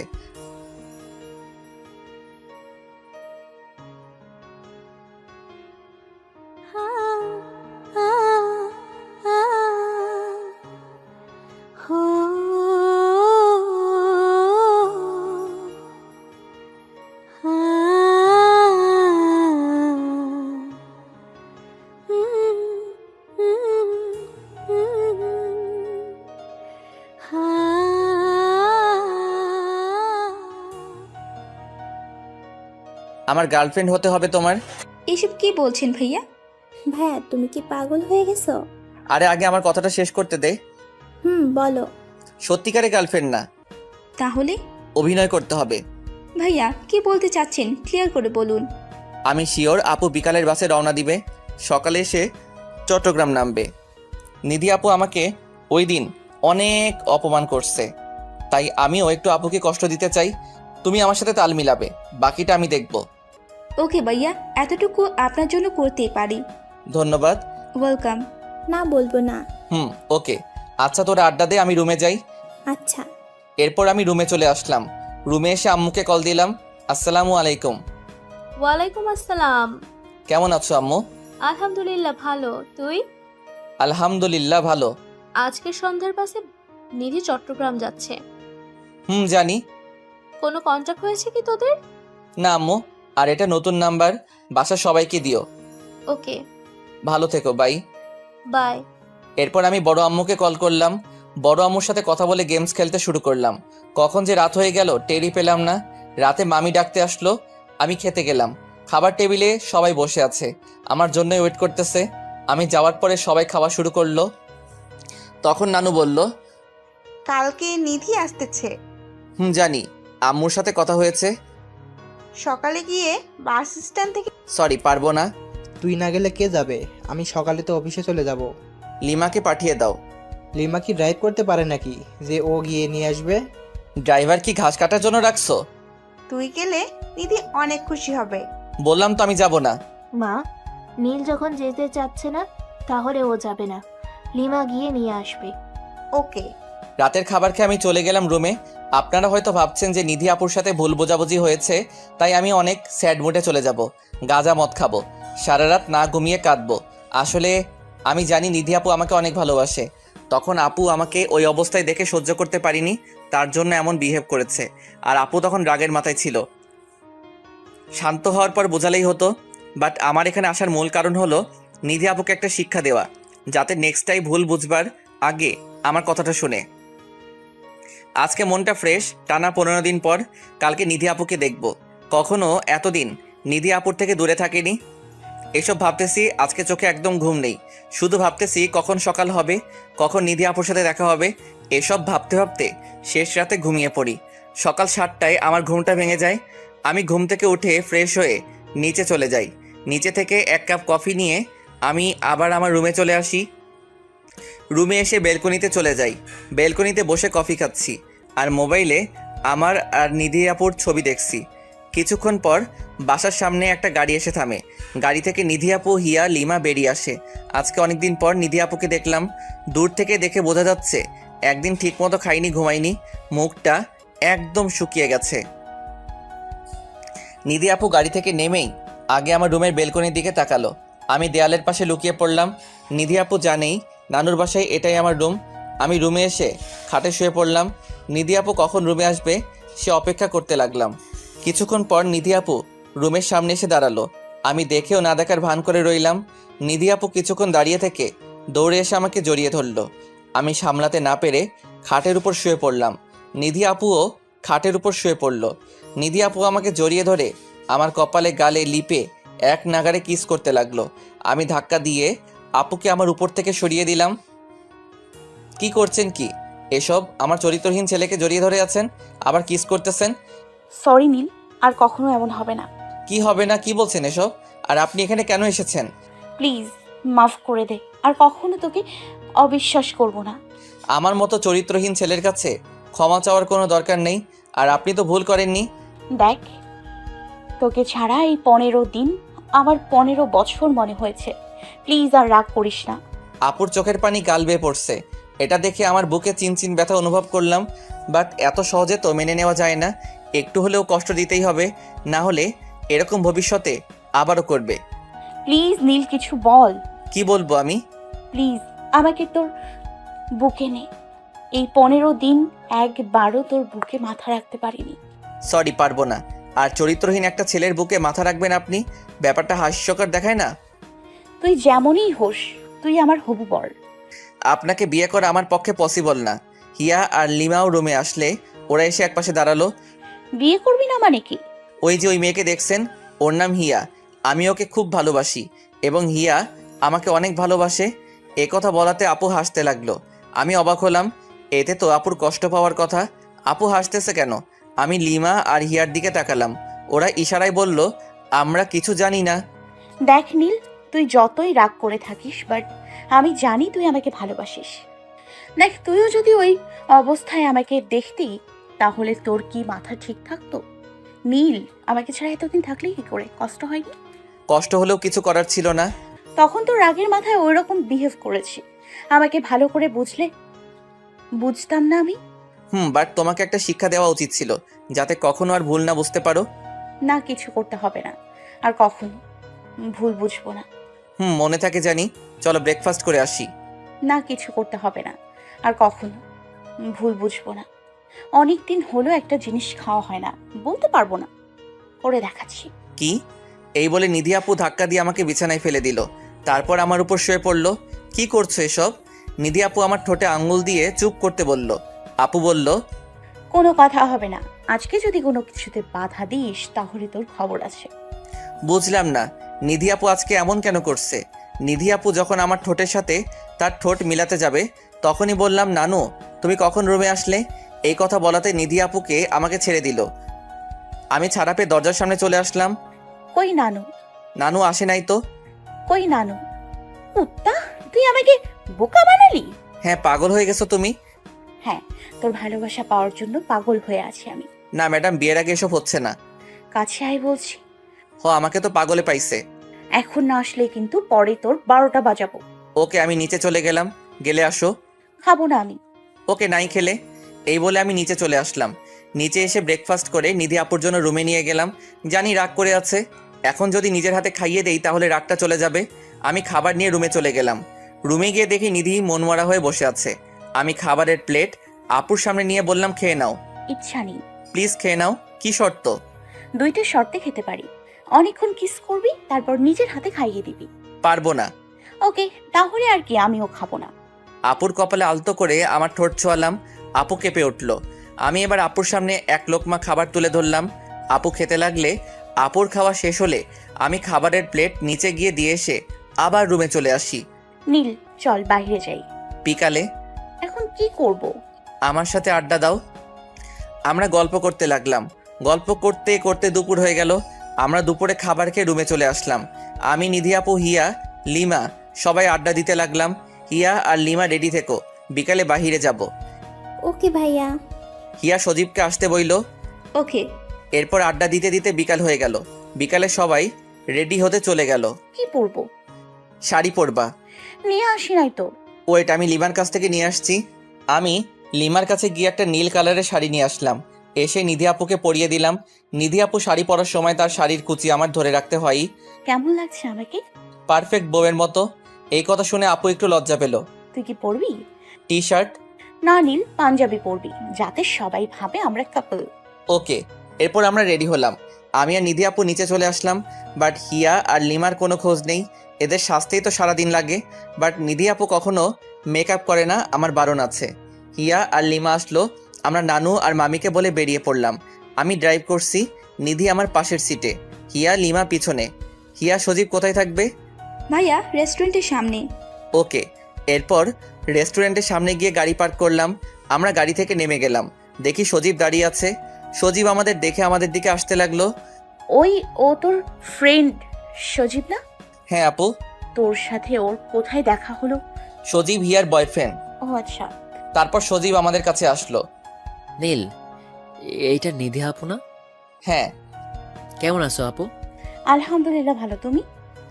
আলহামদুলিল্লাহ ভালো। আমার কথা মনে আছে আপু তোমার? মনে থাকবে না কেন? আগে নীলের সাথে আমাদের বাসায় অনেক গেছো। এখানে দাঁড়িয়ে কথা বলবে নাকি কোথাও যাবে? কোথায় গেলে ভালো হয়? এখানে একটা লেক আছে, যাবে? ওখানেই চলো। আমি তো বাইক নিয়ে এসেছি। গাড়ি ড্রাইভ করতে পারোস? হ্যাঁ। তুই হিয়াকে নিয়ে গাড়িতে আয়, আমাকে বাইকের চাবিটা দে। ওকে। এই নে গাড়ির চাবি, আগে আগে যা, আমরা পিছনে পিছনে আসছি। আচ্ছা। ওরা যেতে লাগলো।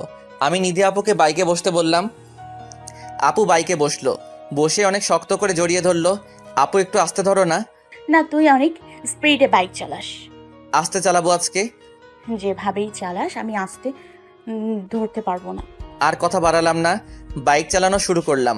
আস্তে আস্তে বাইকের স্পিড বাড়াতে লাগলাম। নিধি আপু আরও শক্ত করে জড়িয়ে ধরলো। আমরা লেকের পাড়ে চলে গেলাম। আমরা অনেকক্ষণ আড্ডা দিয়ে বাসায় চলে গেলাম। বাসায় যেতে যেতে সন্ধ্যা হয়ে গেল।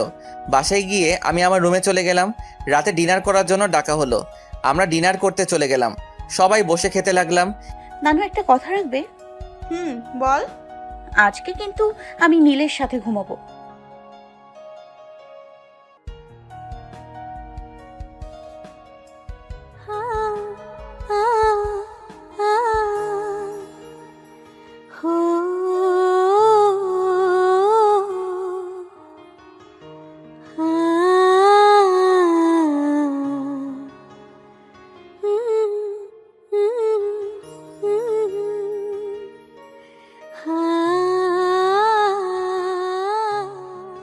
নানু, একটা কথা রাখবে? বল। আজকে কিন্তু আমি নীলের সাথে ঘুমাবো। এই কথা শোনার পরে আমি কাশতে লাগলাম। মামি পানি দিল, পানি খেয়ে আমি ঠিক হলাম। সবাই আমার দিকে তাকিয়ে আছে। মেয়েটা কি পাগল হয়ে গেছে? কোথায় কোন কথা বলতে হয় কিছুই বোঝে না। কি বলছে এসব আপু? আমাদের কি বিয়ে হয়েছে? একদম চুপ। না রে, বিয়ের আগে একসাথে থাকা যায় না। আমাদেরও তো বিয়ে হবে, তাই না? হয়নি তো। আর একটা কথা বলবে না? চুপচাপ খাও। আমি খাওয়া শেষ করে আমার রুমে চলে আসলাম। রুমে এসে ফোন টিপতে লাগলাম। রাত বাজে 12টা। মনে হয় আমার রুমের দরজা ঠেলে কেউ ভিতরে আসতেছে। ভালো করে তাকিয়ে দেখি নিধি আপু। আমি চোখ বন্ধ করে ফেললাম। আগে দেখি নিধি আপু কি করে। নিধি আপু এসে আমার মুখের সামনে বসলো। প্রথমে কপালে একটা চুমু দিল, তারপর বলতে শুরু করলো, পাগল, তোকে যে কতটা ভালোবাসি হয়তো তুই জানিস না। নিজের চাইতেও তোকে অনেক বেশি ভালোবাসি। কবে যে তোকে পার্মানেন্ট নিজের করে পাবো, তোকে ছাড়া একটু ভালো লাগে না আমার। আরো অনেক কিছু বলতে লাগলো। নিধি আপু আমার লিপে ছোট করে একটা কিস করলো। আমি নিধির মাথার পিছনে হাত দিয়ে নিচু করে আপুর লিপের সাথে আমার লিপটা মিলিয়ে নিলাম। নিধি আপু ভয় পেয়ে গেল। আমি কিছুক্ষণ কিস করার পর আপুর ঠোঁট মুক্ত করে দিলাম। তুই না ঘুমিয়েছিলি? না, জেগেই ছিলাম। এমন করে কেউ কিস করে কুত্তা? তুমি এত রাতে আমার রুমে কি করো? তোর বুকে মাথা রেখে ঘুমাবো, তার জন্য এসছি। এখন কিছু হবে না, বিয়ের পরে। সব শুধু বিয়ের পরে। এবার ঢাকা গিয়ে বিয়ে করে ফেলবো, তারপর সব সুদে আসলে আদায় করব। ওকে, এখন যাও। তাড়িয়ে দিচ্ছিস? আমি নিধি আপুকে জড়িয়ে ধরলাম। দেখো, কেউ যদি দেখে ফেলে তাহলে অনেক খারাপ ভাববে। ওকে, যাচ্ছি রে বাবা। নিধি আপু চলে গেল। আমি ঘুমিয়ে পড়লাম।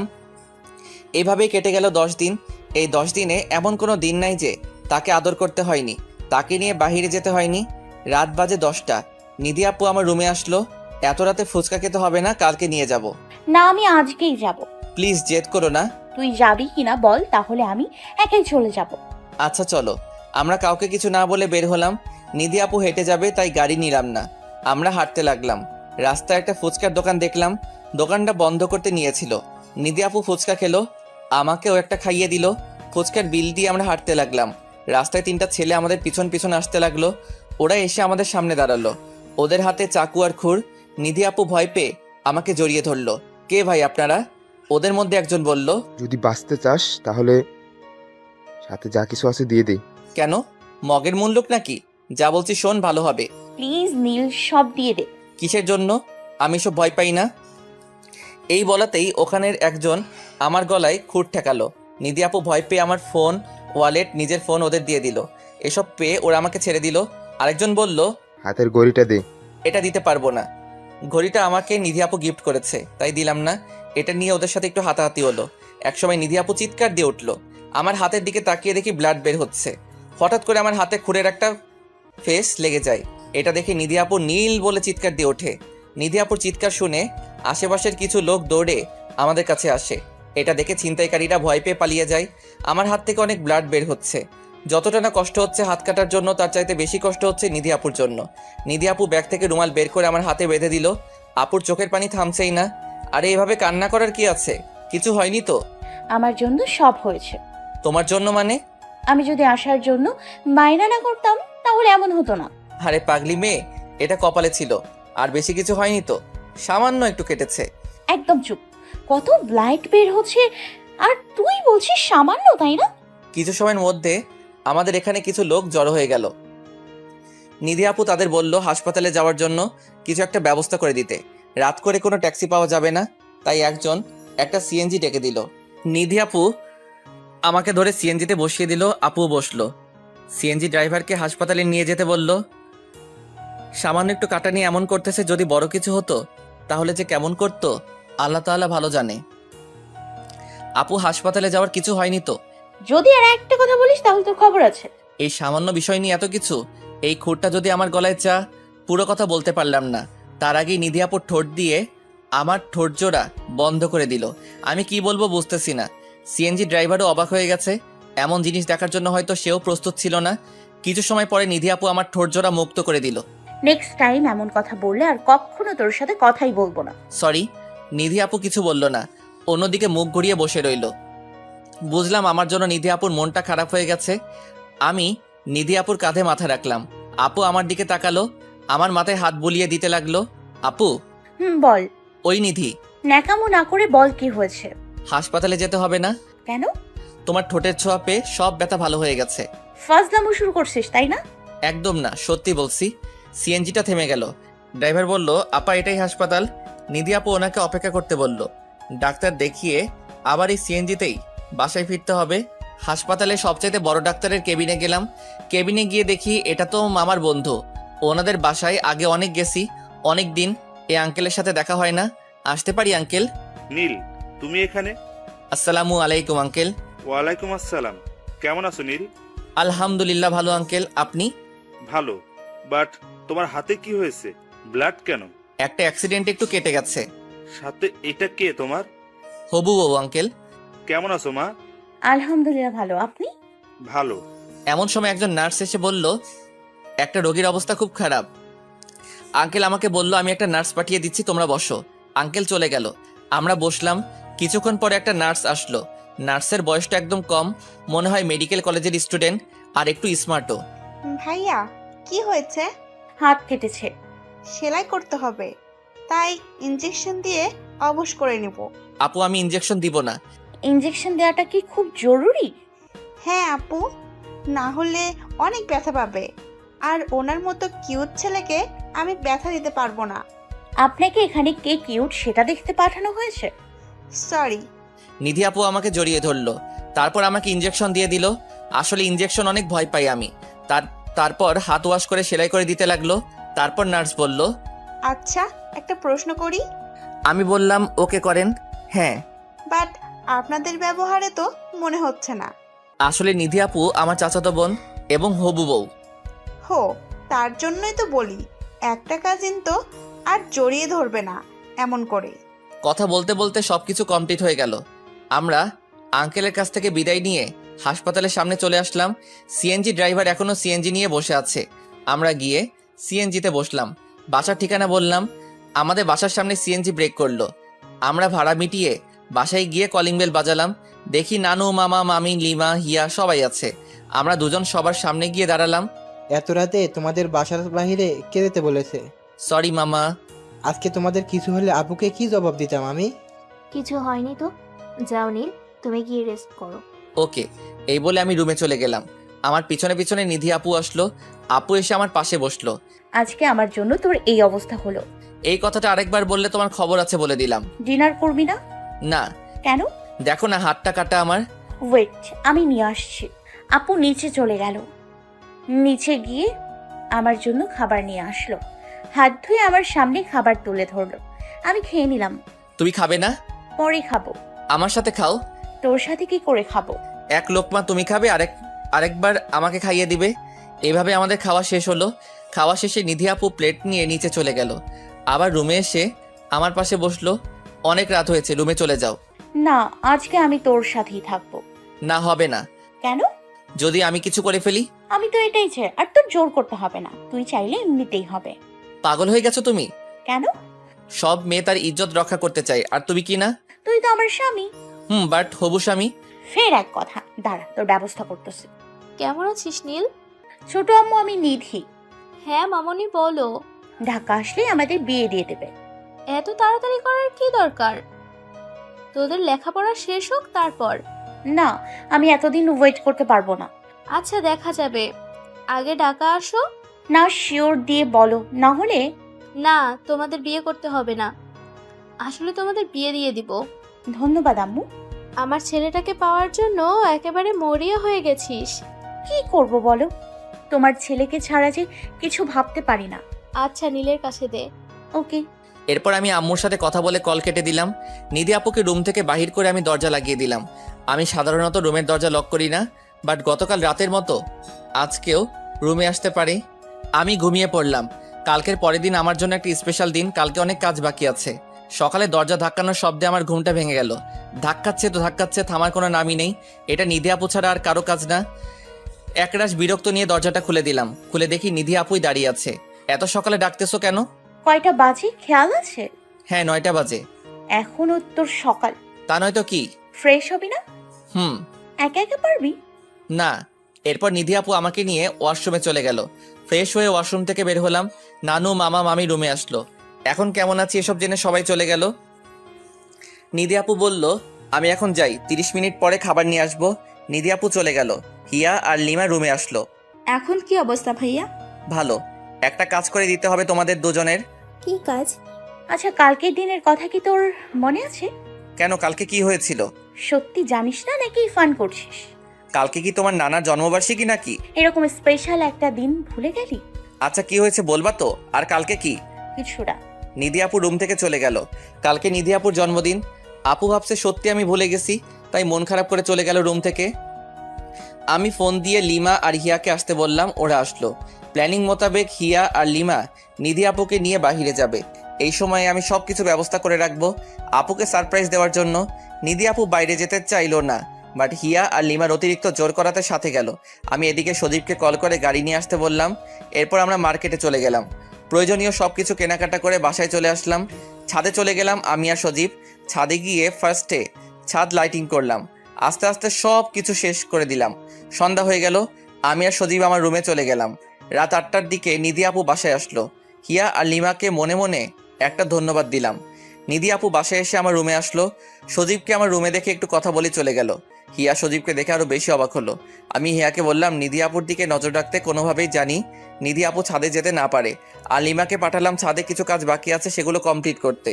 রাতে সবাই ডিনার করে যে যার রুমে চলে গেলাম। রাত বাজে 11:15। আমি সজীবকে ছাদে যেতে বললাম। নানু, মামি, মামা, হিয়া, লিমা ছাদে চলে গেল। আমি নিধি আপুর রুমে গেলাম। দেখি আমার পিক দেখতেছে ফোনে। আপু, তুই আমার রুমে কি মনে করে? এদিকে আসো। আচ্ছা। নিধি আপু আসলো। আমি নিধি আপুর চোখটা বেঁধে ফেললাম। নীলকে করছিস কি? চুপ করে থাকো। আমি নিধি আপুকে কোলে তুলে নিলাম। আজকে এত রোমান্টিক? এত উজ্জ্বল কেন তুমি? এতটুকুতে এরকম? যখন বেবি হবে তখন তো মোটা হব, তখন নিবি কি করে? দেখা যাবে। আমি নিধি আপুকে নিয়ে হাঁটতে লাগলাম। নিধি আপু বলতেছে, কই নিয়ে যাচ্ছিস? আমি কিছু বলছি না, ছাদে চলে গেলাম। একটা টেবিলে কেক রাখা হয়েছে, কেকের সামনে আপুকে নামিয়ে দিলাম। রাত 12টা বেজে গেল। আমি আপুর চোখ মুক্ত করে দিলাম। সবাই একসাথে বলতে লাগলাম, happy birthday to you, happy birthday dear Nidhi. এসব দেখে নিধি আপু আমাকে জড়িয়ে ধরে কেঁদে দিল। আমি নিধি আপুকে আমার বাহুডরে নিয়ে নিলাম। পরে মামা বলল,